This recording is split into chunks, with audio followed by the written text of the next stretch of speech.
भारतीय एजन्सीजला हवा असलेला मेहुल चौकशी ज्याला बेल्जियममधून अटक करण्यात आली होती एप्रिल महिन्यामध्ये. आणि असं म्हटलं जातं की भारतीय रॉ एजन्सी जी आहे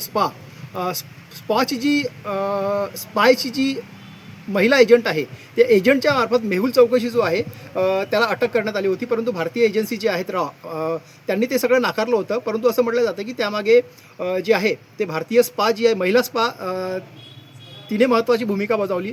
असं म्हटलं जातं की मेहुल चौकशी यांनी साधारणतः 12,500 करोडचा जो चुना आहे किंवा ज्याला म्हणतात मनी लॉन्ड्रिंग जे आहे ते पंजाब नॅशनल बँकच्या मार्फत केलं होतं. पंजाब नॅशनल बँकला 12,500 करोडचं यांनी चंदन लावलं होतं. आणि गीतांजली नावाचं साधारणतः 200 रिटेलर स्टोर्स खोलून यांनी वेगवेगळ्या ठिकाणी भारतामधल्या आपला बिझनेस एम्पायर उभा केला होता.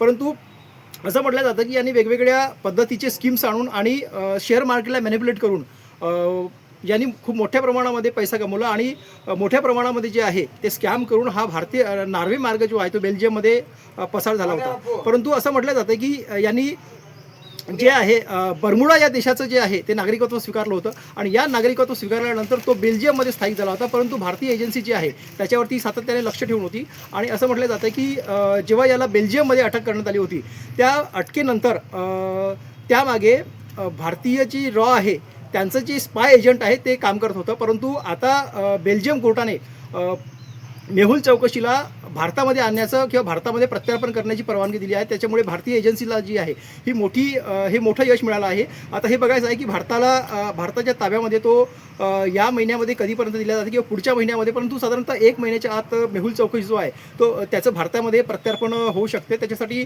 असं म्हटलं जातं की भारतीय एजन्सी जी आहे त्यांनी मेहुल चौकशीला ज्या तुरुंगात ठेवायचं आहे तिहारचं तुरुंग असो किंवा मग दिल्लीचं तुरुंग असो किंवा मग मुंबईचं तुरुंग असो यापैकी कुठलं तुरुंग सुरक्षित आहे त्यासाठी त्यांचे जे फुटेज आहेत ते बेल्जियम कोर्टाला दिले आहेत. आणि असं म्हटलं जातं की त्या कोर्टाने ते मान्य केलं आहे की या साधारणतः या तुरुंगामध्ये मेहुल चौकशी यांना ठेवण्यात यावं. परंतु आता भारतीय एजन्सीला हे मोठं यश म्हणावं लागेल की ते मेहुल चौकशी जो आहे जो 12,500 करोडचं स्कॅम करून पंजाब नॅशनल बँकेला चुना लावून जो भारत सोडून गेला होता आणि बर्मुडा या देशामध्ये त्यांनी नागरिकत्व स्वीकारलं होतं. परंतु बेल्जियम सरकारने भारताला मेहुल चौकशी ताब्यात देण्यासाठी किंवा तिथल्या कोर्टाने जी आहे ती परवानगी दिली आहे.